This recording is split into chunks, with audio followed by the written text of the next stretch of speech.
I was sitting with one of my incredible clients, Paddy, in a hotel meeting room one sunny day. The goal of the day was to figure out how to scale his business. So we started out with one of the 3 layers of customer journey mapping, process mapping.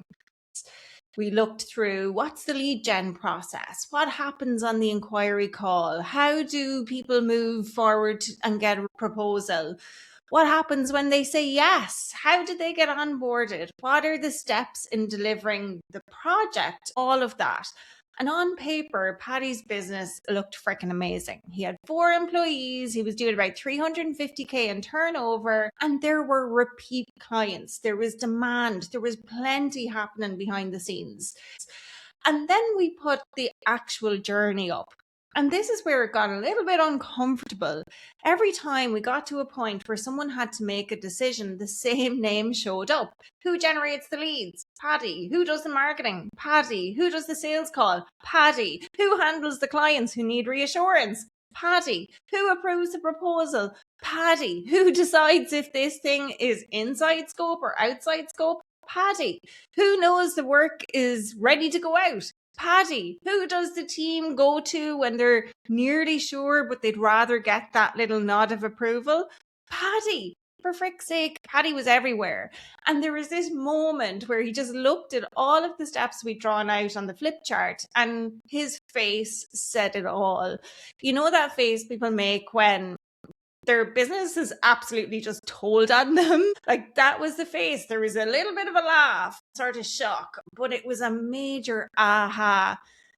And then he had that look of, oh, for fuck's sake, it's me. I'm the roadblock, because he could actually finally see it. He was the chief everything officer. And that's funny for all of about 2 seconds. Then you realize it's a very expensive job title. Now, this is the bit I really want you to hear today. When Paddy started removing himself from the places where the business was really depending on his decision-making only, the entire business changed. It went from 4 employees to 9, and turnover went from 350K to 950K in less than 12 months. And he didn't do that by finding another magical 10 hours.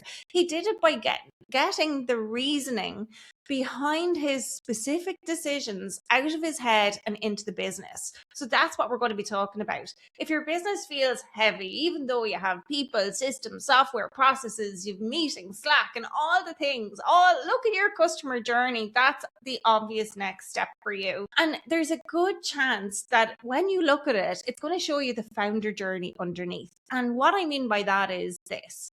The customer thinks they're moving through a process. The team thinks they're moving through a system, and you think you're protecting your high standards and reputation. And to be fair, you probably are.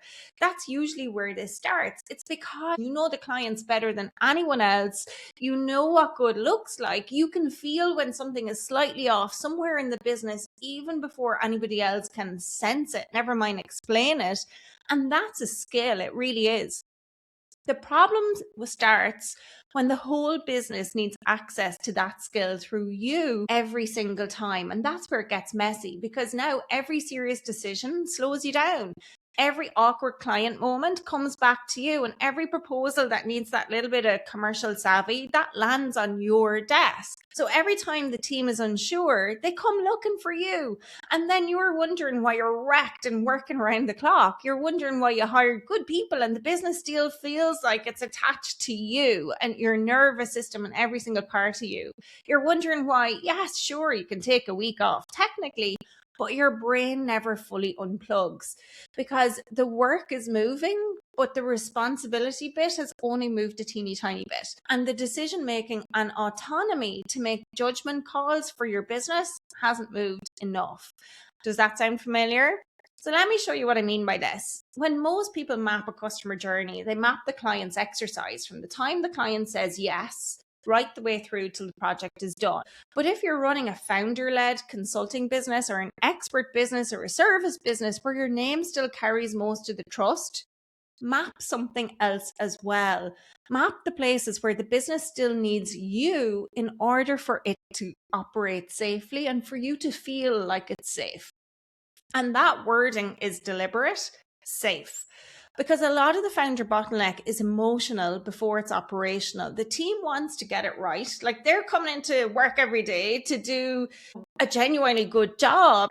And without question, you want to protect the standards and reputation that you've created and built over years and years of experience. So everybody is trying to do the right thing, which is freaking fantastic and also very expensive if everything roots back through you. So here's a very simple way to look at it. Take a look at the customer journey of your most profitable offer. Don't make a massive project out of it. Don't get colored post-its out unless you love that sort of thing genuinely. But don't let the stationery become the work. Map the journey from the first proper inquiry through to delivery, renewal, referral, whatever applies in your business. And then put your initials beside every point where the business currently needs you. Your decisions, your approval, any type of reassurance, your memory, your stories that you have, and the relationships that you've built, your commercial read on particular situations, maybe even your taste about specific decisions to do with design or anything to do with the office and things that happen behind the scenes. Your ability to say the thing in the way the client will actually hear it. All of that stuff. Put your initials there. And be honest, because this is the bit where founders start negotiating with the page and they start saying things like, well, technically, John could do that. Okay, fair. But has John ever been allowed to do it without you hovering somewhere in the background? Like, has he done it when the client was nervous? Has he done it when there was money attached to the decision? Has he done it when the work was nearly right, but something felt a little bit off on your end? Because that's the real test. It's very easy to delegate the obvious bits like book the call, send the invoice, upload the document, schedule the meeting. Fine. The business will usually cope with delegating those without question. But the bottleneck tends to hide in the moments where decision making and judgments are required. Where do we hold the line on a particular aspect of the project or the pricing? Like, where do we soften the message around what we want to communicate to the client? Where do we hold fast and say no or ask for an extra payment from the client? Like, where do we make exceptions for people? Where do we need to reassure the client? What type of reassurance is appropriate? Where do we know this work is good enough? Where do we know it needs another review?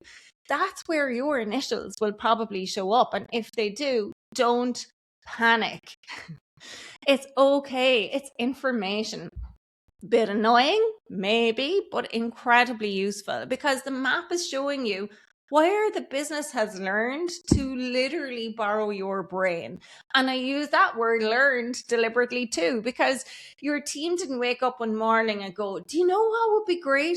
Let's make our founder the final stop for everything. They literally don't do that.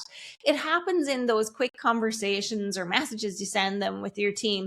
And where you're saying stuff like, oh, just send it to me first, or I'll just have a quick look, or leave that one with me. You jump into the client email because you know exactly what to say. You rewrite the proposal because it was nearly there. You make the exception because it'll only take 5 minutes. And listen, I am saying this with love. Most founders with high standards have done some version of this. And honestly, I've done versions of it myself because I know what it's like in that moment. It just feels quicker or easier. It feels like you care, which you do. It feels like leadership. And sometimes it is. It's all of those things. But when it keeps happening, the business is learning the wrong lesson. It learns that the safest route is always back to you and through you. And then you hire good people and you wonder why they're constantly coming back to you with questions all the time. And to be fair, they're responding to the system that they have been trained inside. So if decisions get corrected after they make them, they'll wait. If you say you want ownership and then take the decisions back, when the stakes rise, they'll wait. If the client relaxes only when you appear, they're going to call you. If the best work gets finished in your head, they'll bring it to your head. That's logic. Annoying logic, but it is logic. And this is especially true for the type of clients I work with inside Millionize. They are usually extremely capable founders, like sharp people, commercial people, people with a great reputation, people who can read their clients and know what's going to happen before it even happens. People who can hear what a client is really asking for, sometimes underneath the surface thing that they share with you. So the standard is real. You're probably seeing things other people are missing. You're probably do and make decisions and judgment calls that your team has yet to learn. You probably do carry a level of authority that clients respond to. And I'm not going to pretend that that isn't true, because that would be totally silly. The issue is where all of that lives. If it lives only in your head, then the business has to keep coming back to your head. And that's the whole point. And I know it sounds obvious when you say it out loud. The reality is, probably most expensive problems do. They sit there causing chaos for years, and then someone names them and you go, for God's sake. So let's talk about one of the sneakiest places this shows up.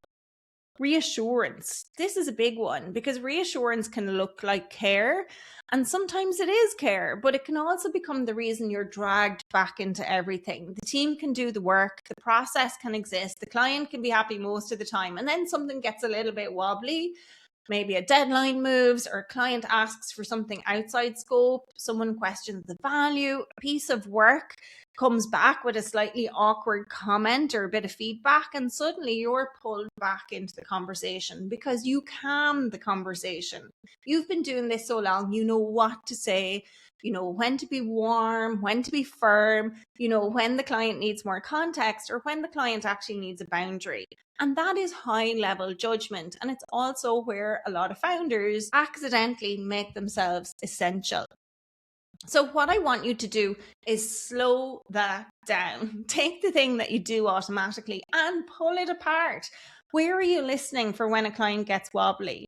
How do you know if they're worried or if they're pushing scope to you? Where do you give reassurance? Where do you say, no, we're not doing that, without making the whole thing weird? And that is the bit that your team needs. Those are the types of judgments that they need to be able to learn. And it has yet to come out of your head. Now, before anyone starts building a 97-page standard operating procedure that nobody will ever read, please don't do that. I have very little patience for folders full of grown-up looking documents that make everybody feel organized. Complete and utter waste of time, effort, and money. And life is way too short for that crap. So the work here is to transfer your judgment. Very different. So if your SOP says something like send proposal to client, grand, that's a task. But what does a strong proposal look like? What is the definition of done or good? And where does it need confidence? Where does it create safety? Where do we, or what do we never apologize for? What do we never include just because the client asked nicely? And that's the standard. People I work with, they've never written any of this down because they don't even realize they're doing it. It's so subconscious, intrinsic, and natural to you. And it feels obvious to you because it's your brain. Everyone else needs it totally and utterly spelled out. And that's annoying because the bottleneck often hides in the short, quick conversations without you ever realizing it. The quick look and the nod, all of that. That will, those are the types of things where, you know, again, people will just say, will you just sense check this? Or can I just sense check that before it goes out? The can I run something by you? The little exception, the client wobble, the final polish. None of those things look massive on their own. But when you put them all together and suddenly the entire business is queuing outside your brain and stealing your time too, and then you're sitting there at 9 o'clock, maybe even still working, wondering why you can't switch off. This is why.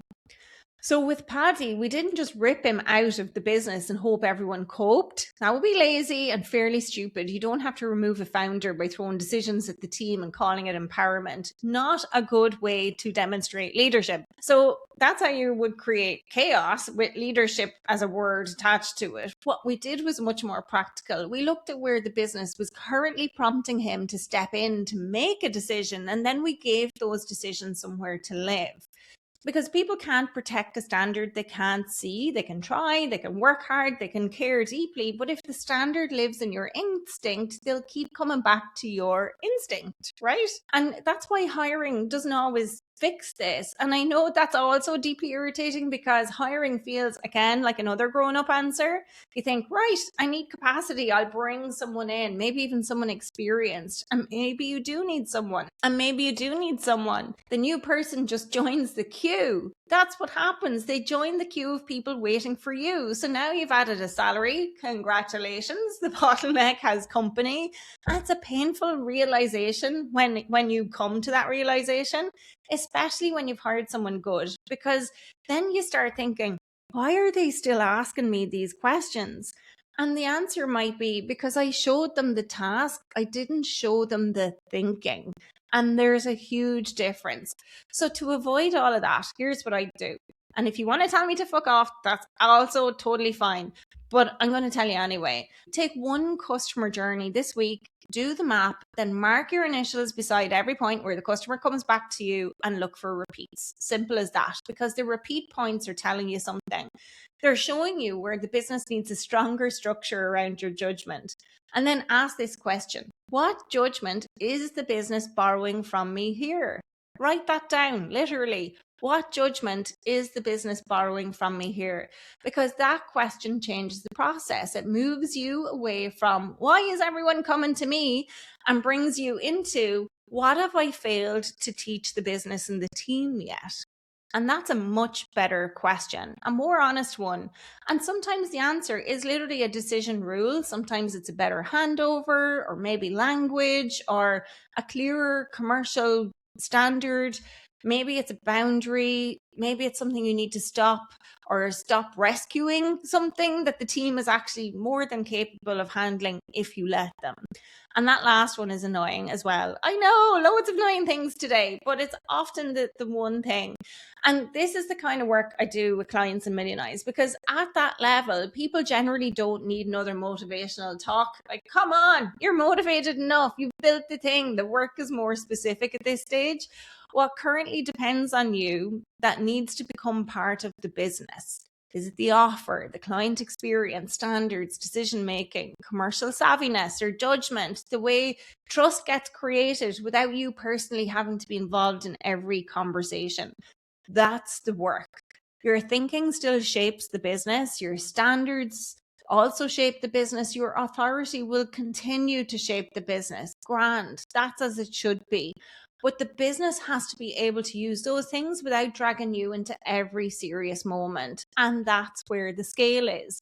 So Paddy started removing himself from the places where the business had been borrowing his brain, carefully, slowly, deliberately, with the standards all still intact.